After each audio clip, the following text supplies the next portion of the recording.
Conversations That Matter is a partner program for the Centre for Dialogue at Simon Fraser University.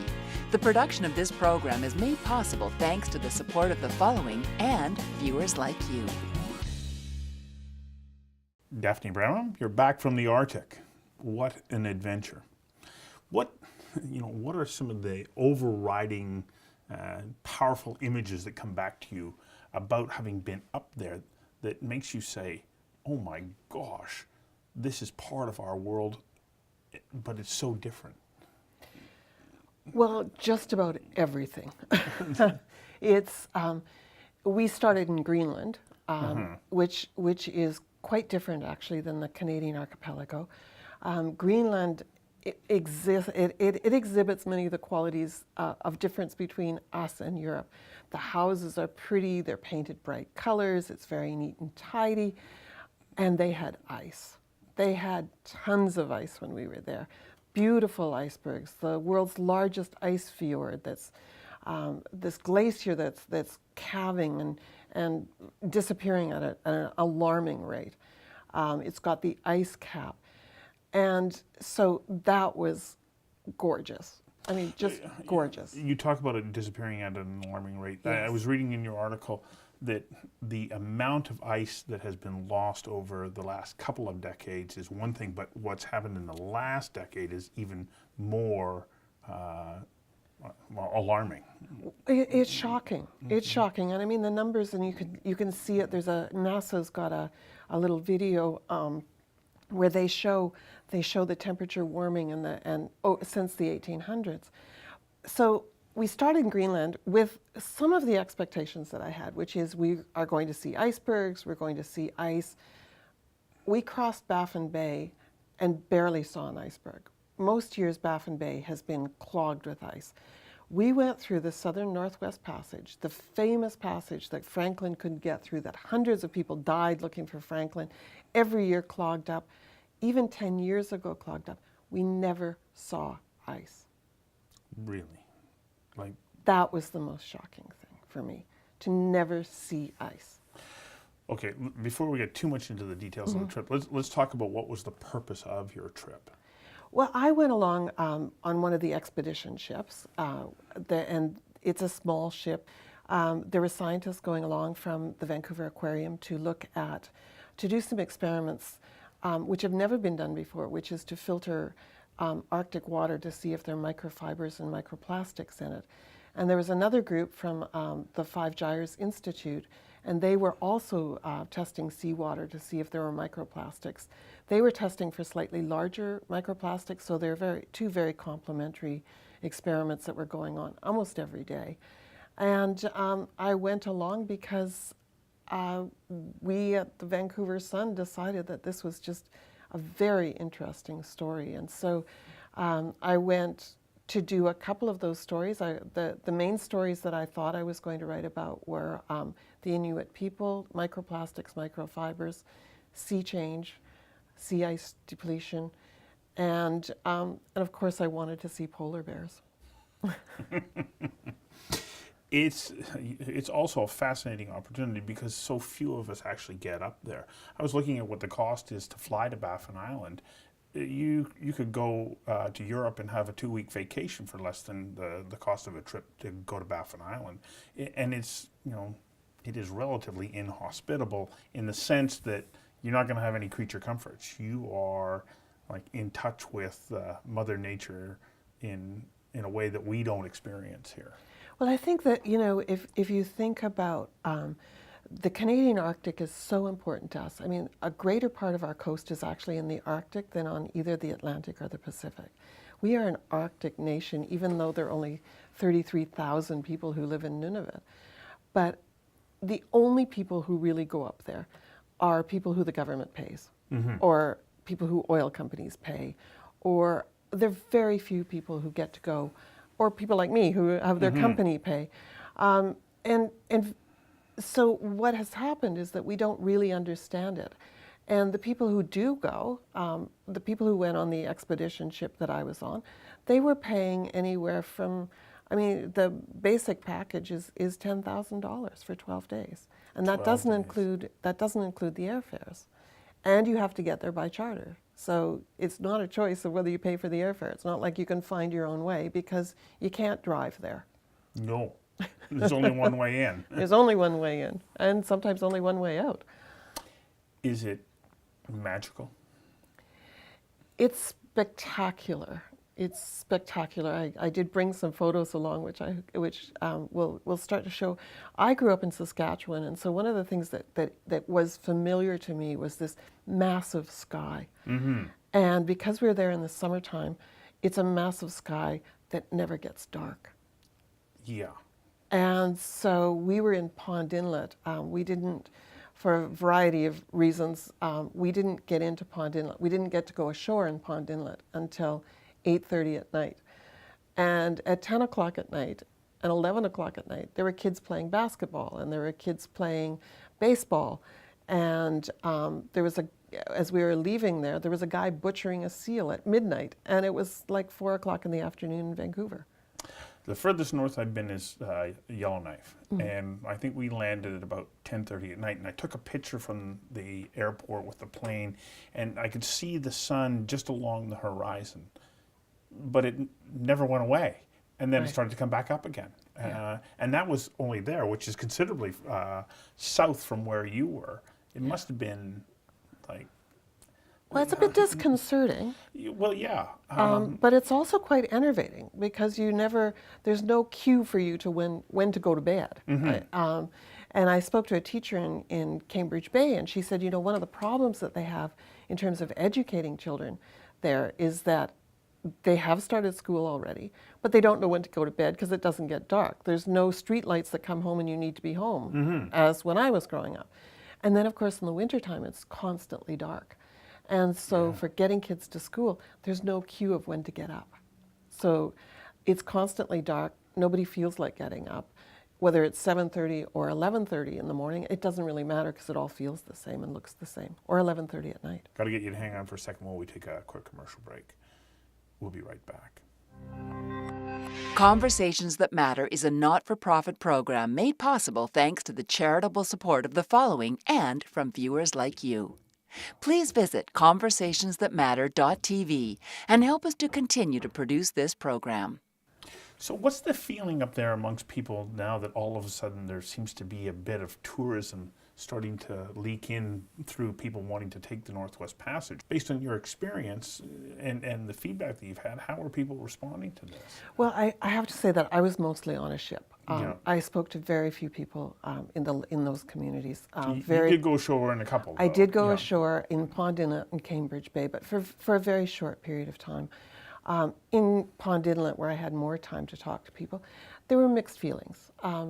There was the woman who organizes the cultural, she's trying to lead a cultural renaissance. She's very excited. She's interested in using tourism as a way to promote further cultural renewal. But another guy that I talked to who's a wildlife technician, he said, a few years ago, some ships went through and they took everything out of our local grocery store. We didn't have any lettuce, we didn't have any fresh vegetables, we didn't have any milk for 10 days because they ran out of supplies on the ship and they just went through the store.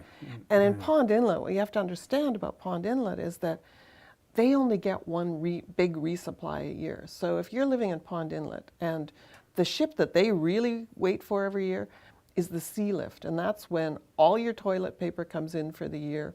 You have to order a year's worth of supplies in May, and it arrives in August. And so it's a very different way of life. Mm-hmm.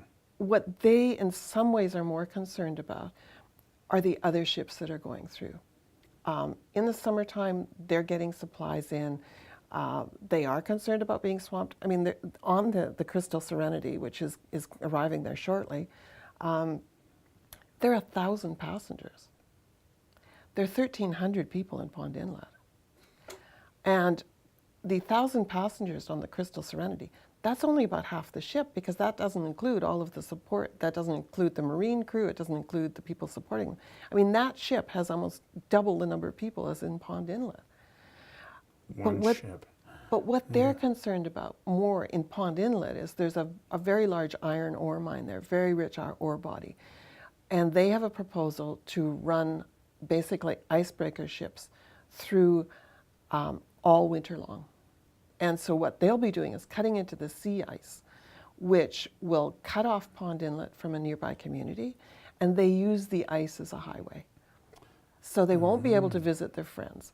They won't be able to visit family. They're worried about what it means for polar bears.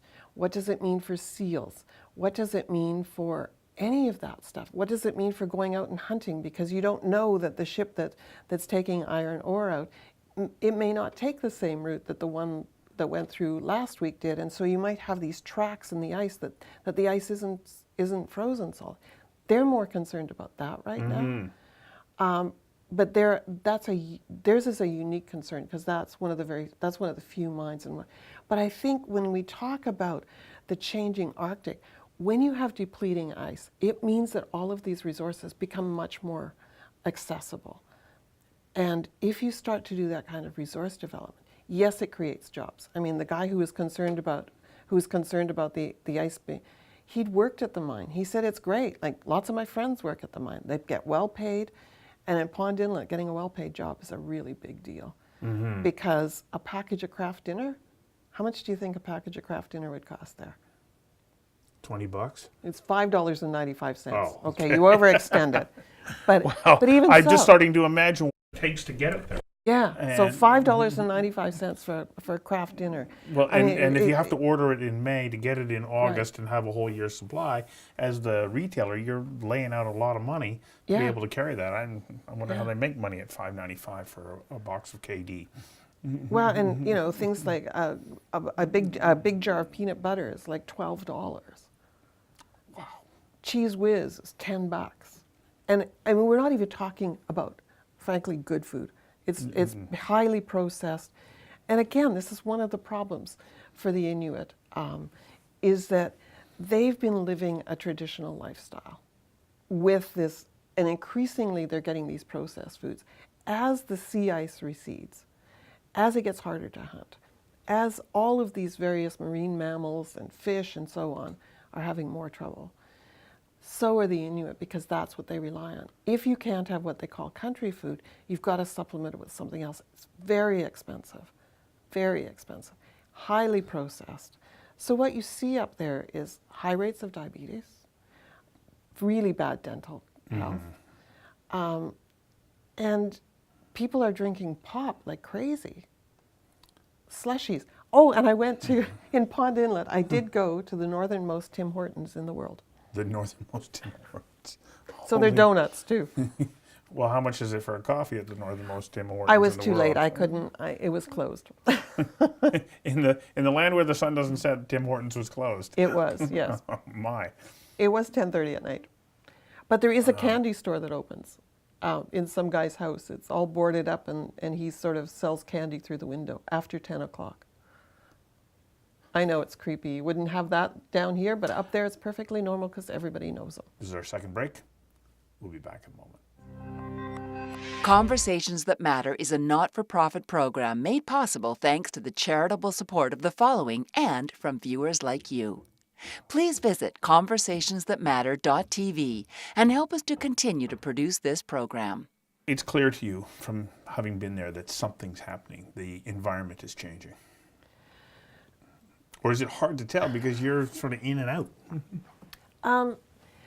The environment is changing. Certainly everyone I spoke to, from the people who run the ships, who've been on these ships, John Nightingale, for example, for the president of the Vancouver Aquarium, he's been going up for years. He said he's never seen it like this. The expedition leader, Aaron Lawton, who's the operations manager for One Ocean Expeditions, never seen it like this. The captain on the Russian ship that I was on has never seen it like this. The Inuit people have never seen it like this. And you can argue whether it's because of man-made climate change, but it doesn't matter. It's changing. It's changing. It's changing so fast. I mean, we're seeing the ice cap in Greenland disappearing. This year's ice, I just looked it up this morning, NASA says that, or NASA's satellite imagery, it's not the worst year we've had. It's the worst year we've had for sea ice melting. There's a And it's going further north. There's a fellow that I know that's been working on a project up in the Northwest Territories and into Nunavut, where they're doing work laying down cable in the permafrost. And he said year over year things are changing. And it confounds him because he was like, yeah, okay, I hear all this stuff about climate change and yes, it's having an effect. But there he is, and he's saying, okay, the permafrost is changing. Like it's actually changing. Yeah. And so that must be very disconcerting, and it must have profound effects on a way of life for so many people. Well, the people who call the far north home. What is happening is that the permafrost is melting at a much higher rate. So there are houses that are collapsing. There are roads that are caving in. There are, it's just getting warmer. This is the warmest summer ever in the Eastern Arctic. As long as we've had records. There are people that say yes, but the Thule people, they were in the Arctic, 1,500 years ago. And they had gardens. So there are arguments. The hardest thing for me to grasp is I have read so much about what's going on in climate, global temperatures, that we're up about, globally, about 0.8 degrees. Like that's the increase since 1880. And I think, okay, how can just slightly less than 1 degree Celsius make such a profound difference in the Arctic? Is something different happening there than it is when you sort of, I guess, spread it out around the world? And I'm fascinated to know what it is, but to hear your firsthand experience about actually seeing that change right in front of your eyes. The University of Alberta is doing very good work tracking polar bears, and what they're finding with polar bears is they're having to swim further because there isn't ice that they can get on. So that means that they're not as healthy, so their population is, they're not on the endangered list. They're at one of the species, they're the level below that. But what they're finding is the female bears are having fewer cubs. They're finding that the average weight is lower. They're finding all of these things that are indicating that this is a species that's not doing very well. The caribou aren't doing as well. And what it comes down to is that unlike in many other places in terms of the food chain, everything in the Arctic depends on the ice. So under the ice you get photoplanktons that are growing. And those photoplanktons feed the foundational species, which is Arctic cod. Everybody eats Arctic cod. Anything bigger than zooplankton and photoplankton, cod is the species. The cod are not going to do very well either because the cycle of life is being interrupted. And so it goes all the way up the chain and down the chain. And again, it seems to me that it doesn't matter what's causing this change. You can I'm sure everyone would like to know, when is it going to end? What's it going to look like? Are these some of these quite lovely beaches? Are we going to be putting up umbrellas and serving Mai Tais on them? But fundamentally, it is changing, and there are species that are changing. They're finding species up there that never used to be up there. They're finding grizzly bears moving further. They've found the grizzly bears and polar bears actually come from the same source, so they actually can mate, and they have a couple of examples. They found a couple of baby bears that are half and half, and those little baby bears are now able to reproduce. Like they really, so it may be that the polar bears and the grizzlies will adapt some way, go back to something or other. So species will adapt, but will they adapt fast enough? And that's the question. The thing, isn't that it? is the real question. If this is speeding up to the point, and some of those graphs, they go like this and then they go straight up. We may be in that straight up phase. And if we are, can we adapt that quickly? And certainly the question of can we adapt that quickly is one that the Inuit ask themselves. I mean, these are the most resilient people in the world. Like, they live in the harshest climate. They have survived for thousands of years. They can adapt. But can they adapt quickly enough too? It's so fascinating, but I got to get you to hang on for one last break, one last commercial break. We'll be right back. Conversations That Matter is a not-for-profit program made possible thanks to the charitable support of the following and from viewers like you. Please visit conversationsthatmatter.tv and help us to continue to produce this program. The research about plastics in the ocean, we're Yeah. already starting to hear some of the results coming in. Right. It's not good. We need to change our perception of plastics in the ocean to smog, because it's not big chunks. There are these little chunks. There are tons and tons and tons of little tiny pieces, and those are getting into the food system. And they're getting into microorganisms and larger Absolutely. animals of all sorts, Of and then all they work their sorts. way into our food chain as well. Well, the shocking thing he said to me is, he said, if you eat oysters, he said, you're basically chowing down on your own fleece. You know that fleece jacket? We all wear fleece. We're in Vancouver. Everybody's got Right. fleece. You put it in the laundry, 2,000 fibers are likely to come off it every time you wash. That's going to go right through the domestic sewer system, right out into the ocean, eaten by phytoplankton, which is eaten by the next species. I mean, the work that's been done at the Vancouver Aquarium on microplastics and microfibers off our coast, it's terrible. The yearlings, the little salmon babies, they're eating a lot of fiber. And so are the adults that are returning. And we're eating them.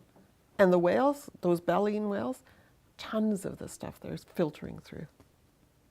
It's shocking. And so what do you wear? I mean, on the ship, I got to tell you, there were a lot of people wearing fleece on the ship. We started to feel badly about it. I didn't take any. I have to tell you, I did not take any. I did my research before, and I thought, I'm not showing up on the ship with fleece. Plastic bags, plastic, it all breaks down. This was quite an experience for you, wasn't it? It's extraordinary.